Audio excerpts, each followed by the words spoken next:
Hospital की nurse बदलेगी RC के बच्चे को। जी हाँ दोस्तों, हम बात कर रहे हैं स्टार प्लस के शो झनक की। तो दोस्तों, आगे बढ़ने से पहले अगर आप इस चैनल पर नए हैं तो इसे सब्सक्राइब कर दीजिए, साथ ही बेल आइकन दबाना ना भूलें। वीडियो अच्छा लगे तो जरा इसे लाइक जरूर कीजिएगा। चलिए आगे बढ़ते हैं दोस्तों।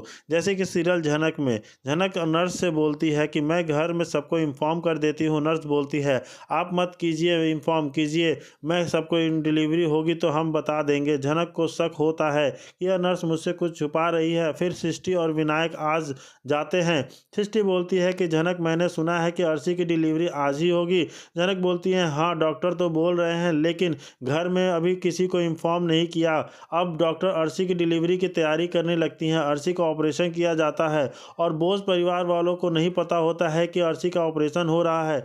झनक अकेले हॉस्पिटल में होती है। अर्शी का ऑपरेशन करने के बाद का ऑपरेशन अर्शी एक बच्चे को जन्म देती है। डॉक्टर्स नर्स से बोलते हैं कि इस बच्चे को ले जाकर वहां पर रख। नर्स आती है, बच्चे को ले जाती है और हो जाती है एक बच्चे से बदल देती है। जहां पर एक बच्चा वहां पर पहले से था, अर्शी का बच्चा नाम चेंज कर देती है और दूसरा का बच्चा का था वहां पे नेम स्लिप लगा देती है, अर्शी के बच्चे का नाम दे देती है। और नर्स खुद को बोलती है अर्शी मैडम मुझे मांग कर दीजिए, मैंने आपके बच्चे को बदल दिया है। अब दूसरी तरफ अर्शी ऑन ऑपरेशन थिएटर से बाहर आ जाती है। इंतजार कर रही होती है अर्शी का ऑन ऑपरेशन कंप्लीट होने के बाद वह अर्शी के बच्चे से मिल सके। झनक को यह नहीं मालूम होता कि अर्शी का बच्चा जो है वो नर्स जो बदल चुकी है और अर्शी को कुछ नहीं पता होता है। यहाँ झनक को भी कुछ नहीं पता होता है कि अर्शी का बच्चा जो है वो बदला जा चुका है। जब वहीं दूसरी तरफ झनक को यह पता चलता है कि अर्शी के बच्चे को दोनों नर्स ने बदला है तो झनक ने सिखा देती है दोनों को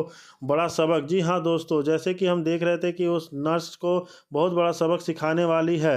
नर्स बहुत बड़ी गड़बड़ी करने वाली है और अर्शी के बच्चे को किसी और के बच्चे के साथ बदलने वाली है, लेकिन किसी को इस बात का अंदाज़ा तक नहीं होता है। इसलिए कहानी देखना बहुत ही धमाकेदार होने वाला है, क्योंकि कहानी के अपकमिंग ट्रैक में हमें देखने को मिलने वाला है कि जब नर्स को पता चलता है कि झनक को उन पर शक हो गया है तो नर्स कुछ देर बाद अर्शी के बच्चे को किसी और के पास छोड़कर आ रही होती है और दूसरी औरत के मरे हुए बच्चे को अर्शी को देने वाली होती है। इसलिए दोस्तों, कहानी देखने लायक होने वाली है, क्योंकि जैसे ही नर्स बच्चे को बदल कर लौट रही होती है तभी झनक रास्ते में उसे रोक लेती है और कहती है कि यह अर्शी का बच्चा है। लेकिन नर्स झनक से कह देती है कि यह अर्शी मैम का बच्चा नहीं है, बल्कि अर्शी मैम का बच्चा तो मर चुका है। यह सुनकर झनक के होश उड़ जाते हैं और उसे यकीन हो जाता है कि यह नर्स जरूर कुछ गड़बड़ कर रही है। इसलिए झनक छुपकर उनका पीछा करने लगती है और जब नर्स एक अनजान आदमी को अर्शी का बच्चा सौंप रही होती है, उसे कह रही होती है कि यह बात किसी को पता नहीं चलनी चाहिए, इसके यह बच्चा क्या आपका नहीं बल्कि अर्शी मैम का है। तो यह सारी बातें झनक सुन लेती है। इसलिए झनक अब ठान लेती है कि वह इन दोनों को नर्सों को सबक सिखा कर रहेगी। और जब झनक मरे हुए बच्चे को देखती है तो वह बहुत ज़्यादा गुस्से में आ जाती है, क्योंकि उसे पता होता है कि जब अर्शी को यह सच पता चले तो वह बहुत ज़्यादा दुखी हो जाएगी। और झनक सोचती है कि आखिर इन नर्सों की हिम्मत कैसे हुई अर्शी के साथ इतना घिनौना खेल खेलने के लिए।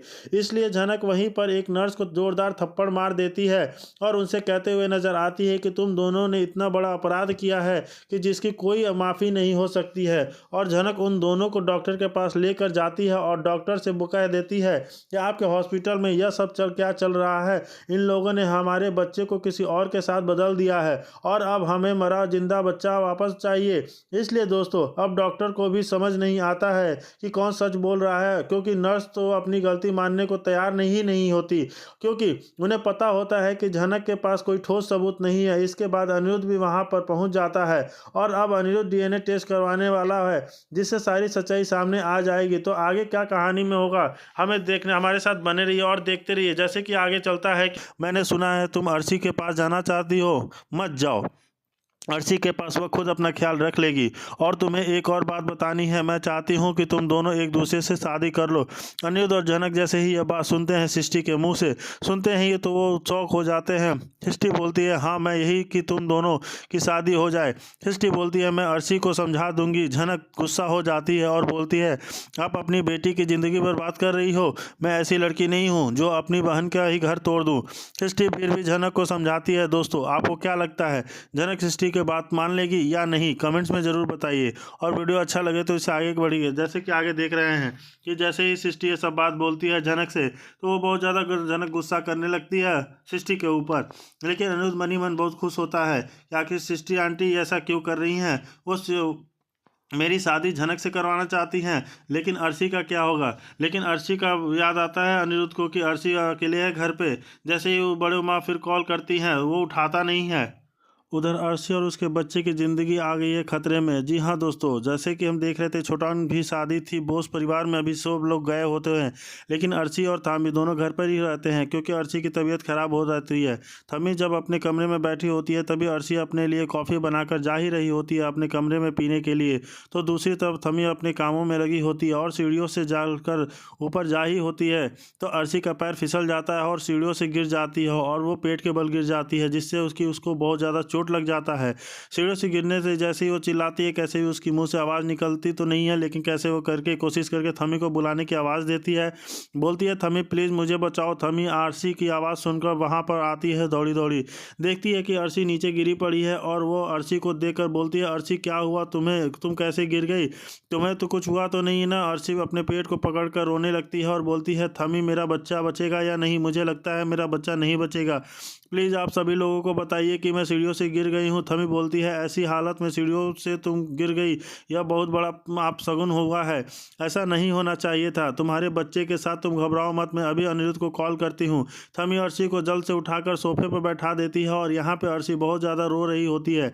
मेरा बच्चे बचेगा या नहीं बचेगा। अर्शी को बहुत डर लगने लगता है कि वह सीढ़ियों से गिर गई है, अब उसका बच्चे का क्या होगा, वो मर चुका है कि जिंदा है, इसे कोई भी खबर नहीं है। दूसरी तरफ छोटान और मीनू की शादी हो ही रही होती है, जिसमें सभी लोग डीजे पर डांस कर रहे होते हैं। अनिरुद्ध झनक और पूरा बोस परिवार डांस कर रहा होता है। थमी कॉल करती है लेकिन अनिरुद्ध कॉल में इस घर की बहू होती तो मैं हूँ जिसने आपने सब कुछ सेक्रीफाइस कर दिया, सब कुछ बलिदान कर दिया, आप सबकी खुशियों के खातिर मैंने अपनी शादीशुदा ज़िंदगी की भी तोड़ दी। तो बात अलग है कि शादी के टाइम पे हम दोनों को ही रियलाइज़ नहीं था, हम दोनों ने ही इस रिश्ते को एक्सेप्ट नहीं किया, लेकिन बाद में हम दोनों ने इस रिश्ते को एक्सेप्ट किया। आप लोगों ने ज़बरदस्ती हमारा रिश्ता तोड़वाया, यानी अगर छीनने वाली बात कहना हो तो आपने छीना है, चीज़ें मैंने तो हमेशा दिया ही है आप लोगों को कि शादी मैंने करवाई है, वरना अगर मैं चाहती ना तो अपना हक मांग सकती थी। अगर मैंने अपना हक मांगा होता ना तो आज आप यहाँ नहीं खड़ी होती और मुझे ऐसे जबान नहीं लड़ा रही होती। इसलिए जो कुछ भी बोलते हैं सोच समझकर आप सबको बोलना चाहिए। दोस्तों आप देखने वाले हैं कि झनक जो है फुल ऑन अपना स्टैंड, जिसके बाद यहाँ अर्शी का मुंह बन जाएगा कि इस लड़की की इतनी हिम्मत, मैं आज अनिरुद्ध की पत्नी हूँ, मैं इसके बच्चे की माँ बनने वाली हूँ, लेकिन फिर भी झनक यहाँ अपने और अनिरुद्ध के रिश्ते के बारे में बात कर रही है।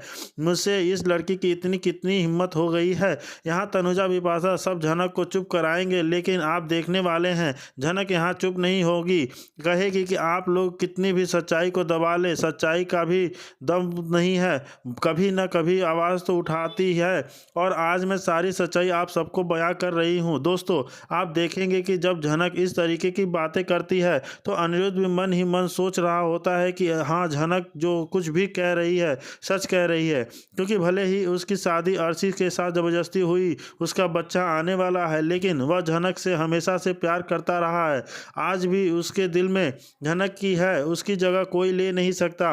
आप यह भी देखेंगे कि झनक की बेइज्जती यह लोग हमेशा किसी बाहर वाले के सामने करते हैं, तभी इन लोगों को खूब मज़ा आता है झनक की इंसल्ट करने में, क्योंकि यहाँ डॉक्टर विमान आया है अपने बच्चे को लेकर, जरा के ऊपर ऑलरेडी इतनी सारी रिस्पॉन्सिबिलिटी है जो लोगों ने थोप दी है, जो यहाँ विमान की कभी भी थी, अपना बच्चा लेकर आया और झनक के माथे पर पटक दिया और झनक को यह कह दिया कि बच्चे की तबीयत ठीक नहीं है, थोड़े टाइम तुम्हारे पास रहेगा तो सही हो जाएगा।